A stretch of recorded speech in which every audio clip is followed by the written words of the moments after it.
4 straight wins have turned the Bears' defense into a steel door. But a shoulder check to the cornerback room means we pivot fast, protect the streak, and make a grown man decision before the clock hits the deadline.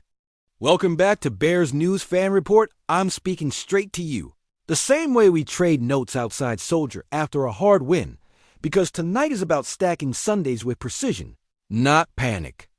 Here's what I'm putting on the table for you: how the rotation changed the second Tyreek Stevenson left with that shoulder, what Kyler Gordon's versatility really buys us when bodies get thin, which market options actually fit our scheme and our locker room, and how contract structure guarantees. And the November 4th trade window create leverage we can use without mortgaging March. I'll walk you through the tape traits that matter, the snap-to-snap realities of nickel life, the cost control that keeps the cap clean, and the pathway to keep this run alive while we wait for health to cooperate. If you're here for clear football, no fluff, hit like so this reaches more Chicago diehards, and subscribe now, because I'm breaking this down as if we're game planning Tuesday morning, not doom-scrolling rumors. Let's set the scene honestly. Week 7 was identity ball. Bears 26, Saints 14. The offense grinding, but the defense carrying with 253 yards allowed, 4 sacks, 4 takeaways, field position football. That makes every series feel like we started uphill on their side of the 50. That's what this city respects: rush and cover. Hit and finish, no freebies. But the reality underneath the headline is thinness at corner. Jalen Johnson has barely been able to go this year after core muscle surgery, which means your CB1 glue has been off the field. Then Sunday layered stress. Tyreek Stevenson took that shoulder hit and didn't return. Listed doubtful, then out, with the update circle set for Monday. Nashin Wright got dinged and came back, but you don't build a division crown on hope and ice packs. You build it on certainty, matchups, and rotational plans that survive a bad bounce. That's why I'm not just waving my arms at the trade board. I'm targeting role fits over headline names. The role we must solve in the immediate is the toughest job in football nobody tweets about: the slot. You need a defender who mirrors two-way go routes without panicking, who blocks out traffic on rubs, who tackles in space when offenses pick the right guy in the right leverage, and who can blitz off timing without opening a trapdoor in coverage. And you need him to be flexible enough to bump outside when you want Gordon to travel, or when you want to keep your safety rotations clean. That's the chess, not the clickbait. Now I'm going to push the plan across the line and explain exactly why it makes football sense and business sense. The move that matches our needs and our moment is a targeted play for Alante Taylor out of New Orleans, a player with real NFL outside reps, slot snaps you can trust, and the competitive wiring to step into a hot locker room and raise the floor on third down. I'm not selling fireworks. I'm laying out a decision that keeps our coverage menu open while Stevenson heals and still makes us better when he returns. Taylor's profile is the kind you value in Chicago: physical through the root, good strike timing at the top of stems, and the clicking close to finish in front of the sticks. He's not a body-type gamble. He's a playable athlete with enough length to survive outside and enough short area quickness to live inside. Put him next to Gordon, and the whole secondary's communication tightens. Banjo calls look cleaner. Motion doesn't scramble our leverage. And linebackers can trust the nickel to handle option routes without begging for help every third snap. That frees the rush to hunt on schedule, which is exactly how we've been winning. Let's talk rotation, because this isn't Madden. These are human roles. Day 1 with Taylor in the building, I keep Gordon as my matchup chess piece and let Taylor own base nickel. Against teams that live out of trips, I want Taylor aligned to the strength, handling speed outs and sticks without leaning on the hook defender. Against heavy play action looks, I want him disciplined to the crosser and ready to trigger on the pivot. If offenses try to bully with size, Gordon can bump outside for those reps while Taylor keeps the inside clean. In 2 minutes, both stay on and we communicate everything like a walkthrough. Passing picks with shoulders, not hands. Keeping flags in the pocket. This is how you stop bleeding. You redefine the job so nobody has to play two positions at once. And here's the piece that protects the future. Taylor's contract status is manageable. You're not taking on a veteran cap anchor.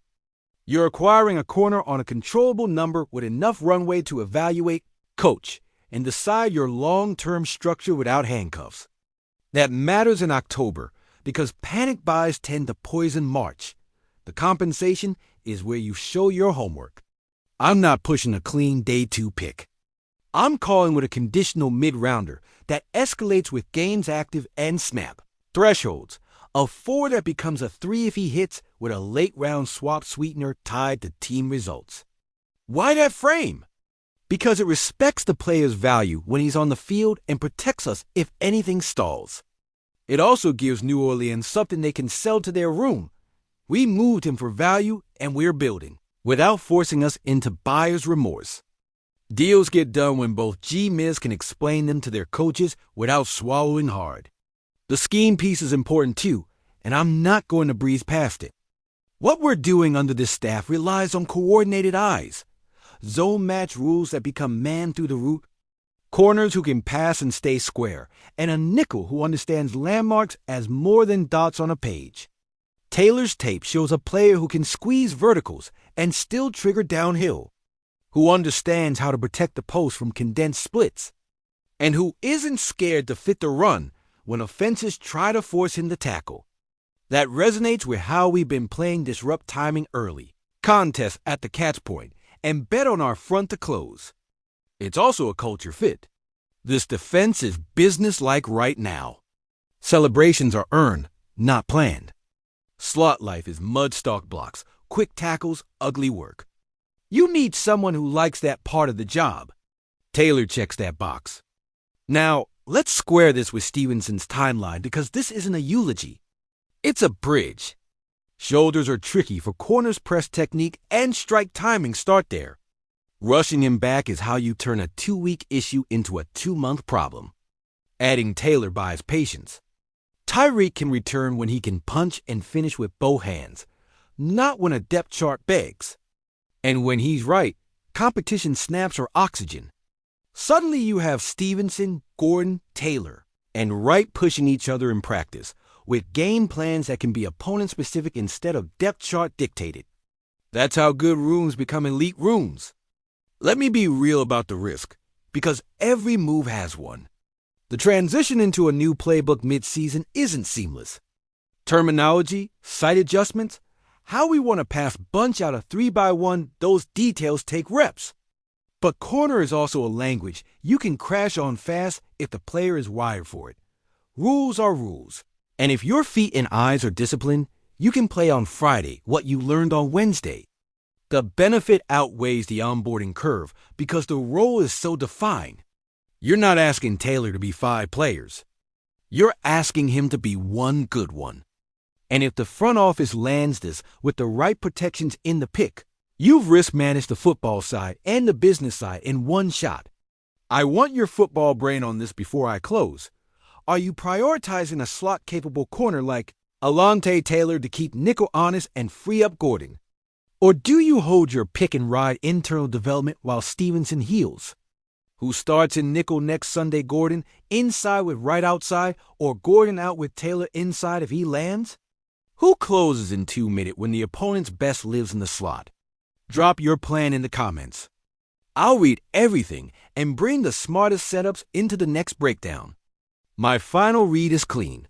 With Jalen Johnson sidelined and Stevenson dinged, the adult move is a targeted trade for a playable, flexible corner who matches what this defense is already doing.